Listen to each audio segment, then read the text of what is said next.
called this gathering many different things. For a while it was law of attraction. Then we began talking about the science of deliberate creation, because it is a science, because it is ever expanding, and it must be deliberate if you have any control over your own experience. But you got so carried away with that, you began to turn the science of deliberate creation into that effort thing that you're so used to. And that effort thing doesn't work, because that effort thing is mostly pushing against what you don't want.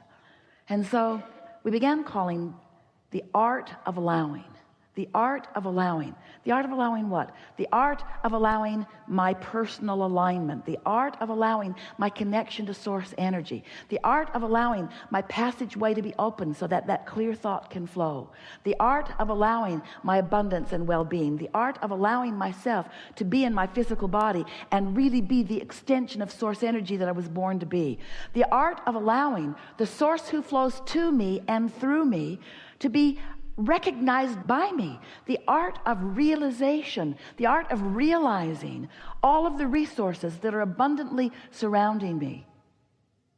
The art of allowing, practicing the path of least resistance. How can I most allow who I really am to flow, to be present, to be demonstrated in this moment? So we're eager to talk with you about anything that you want to talk about. There is nothing that is off limits. What we want to help you to realize, and it will be really easy for you to realize it in this environment, is that you are capable of anything that you desire with just a little vibrational tweaking. And that vibrational tweaking is easy, but it's something that you have to practice. And because you've practiced opposition to it for a while, then letting go of those practice thoughts will be a part of the process of your coming into alignment more with who you are. As we visit, it would become clearer and clearer. We'll talk with each of you in the way that is most likely to lead you down your path of least resistance to a vibrational stance that will help you to allow what you want, to allow the clarity in the moment.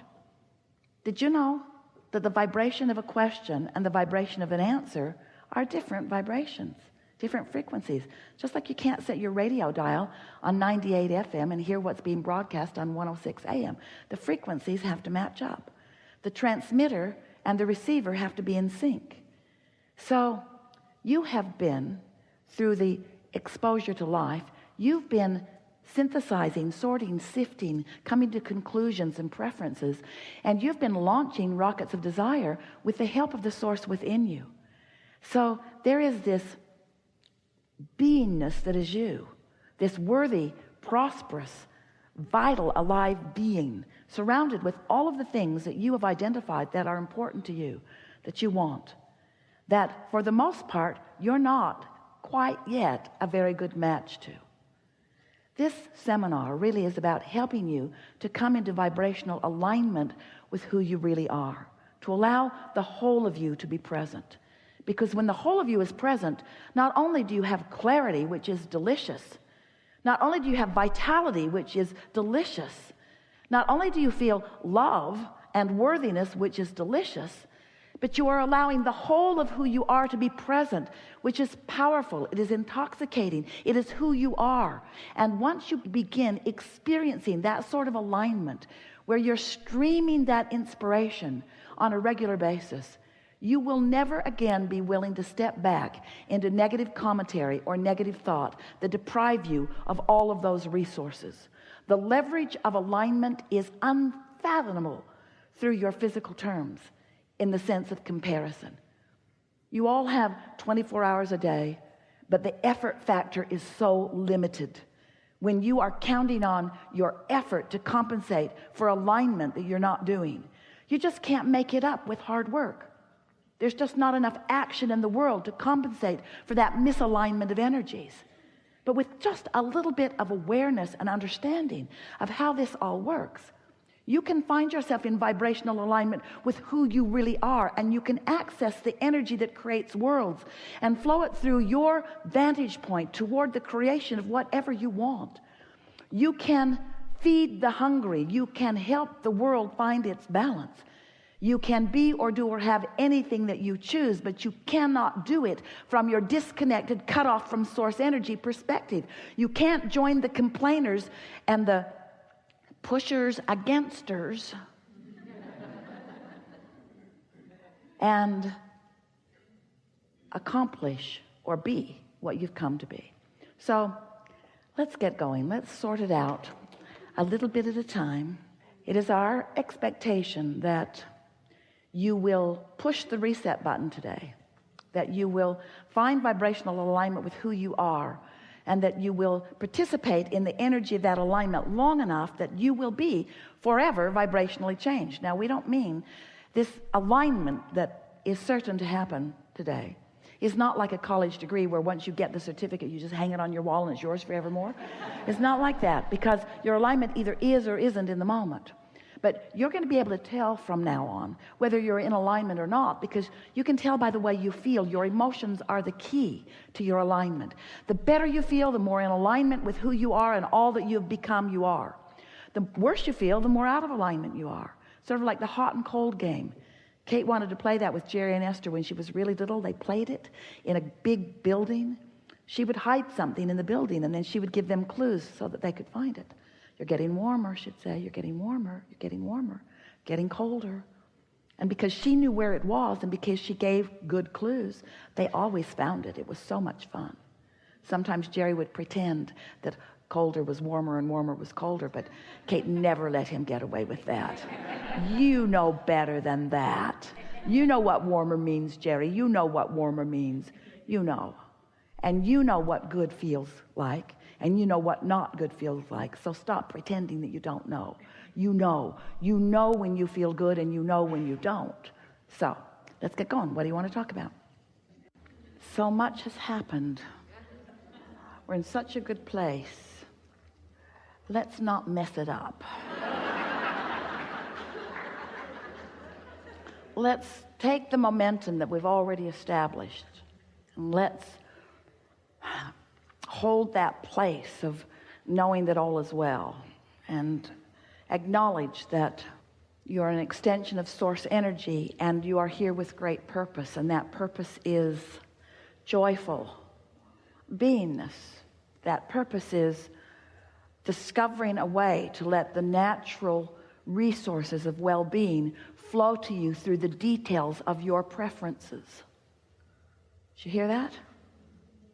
The resources of well-being flow to you through the details of your important preferences. You've been sifting and living and identifying your important preferences, and not one of your preferences has gone unnoticed or untended to. Who you are and what you want in detail beyond our ability to find verbal description exists in your vortex, in your vibrational reality. And now it's your work to create somehow, you're going to have to figure it out, a vibrational atmosphere, a mood. You are the creator of the mood that allows you the realization of the unfolding of all of these preferences.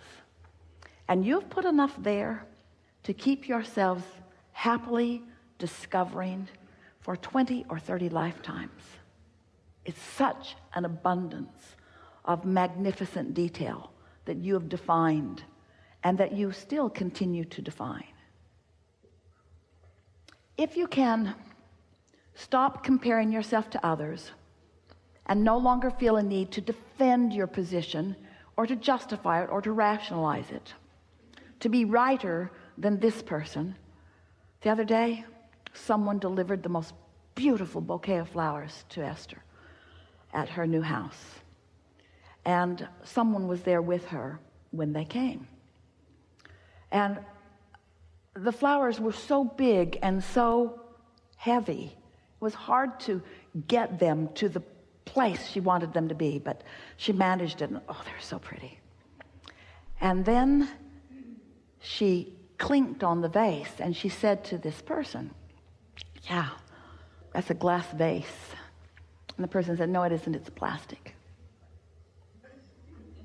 So Esther took her ring, clinked it. Oh, it's glass. It's glass. No, it's not, it's plastic.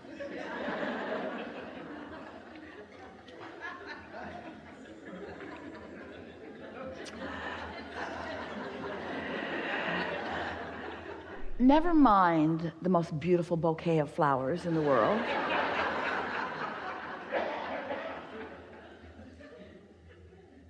This vase is glass.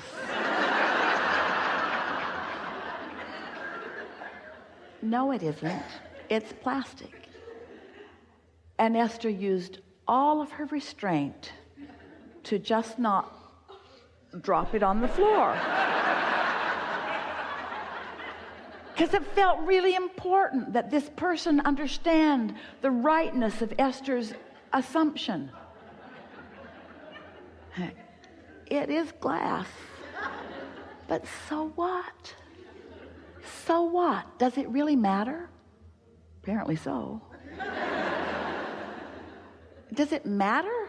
Your life has brought you to assumptions. Your life has brought you to policies. Your life has brought you to decisions.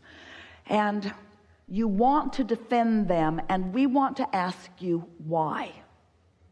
Why do you need to defend your positions when there's only one truth that you need to remember, and that is you are blessed beyond verbal description, and source energy is flowing to you constantly, and everything that you have ever wanted is available to you. All you got to do is love yourself enough to stop arguing for your limitations, to stop justifying and defending and rationalizing.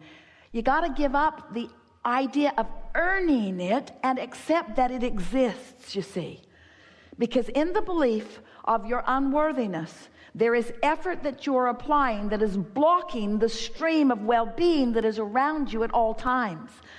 And that is why you don't feel good. It's why you have negative emotion. It's why you have a headache. It's why you get sick. It's why life isn't fun. You got to look for joy where it is, where it's easy to find, and then watch what happens next. We want to say to you that you are loved. But more than that, we want you to hear it and know it when you hear it. We want to say to you that you are loved in the purest form, but words don't teach. You have to let the universe show you how loved you are. But the tricky thing about that is you won't let the universe show you how loved you are when you don't feel loved. So you're in this sort of cycle of not feeling loved but needing something to give you the reason to feel loved before you feel loved, but you can't get there from there. So just go find some way to feel love, will you? Just go somewhere. Just go somewhere and look for the evidence of it, because it's all around you. Like, for example, you could notice that the sun came up this morning. Now, you want to say, oh, that wasn't for me. Oh, yes, it was. Oh, yes, it was. The earth is spinning in its orbit. Oh, that's not for me. There are so many others. I don't feel loved unless I'm separated out and I'm the only one who is loved. Then I will feel love. I'll find a lover who will just love me, who will give me undivided attention. You see what we're getting at? You have to accept the oneness of all and feel the love that is offered and take your share of it, because it's offered to you. It's not offered around you. It's not offered with you being the exception of it. It's offered to you constantly, steadily, all the time, no exceptions. Get out there and find the evidence of it, and let the momentum of that increase until the well-being of your life is evidenced to you in every possible way. There is great, and when we say great, you have no idea how great we mean by great love here for you. And for now, we are complete.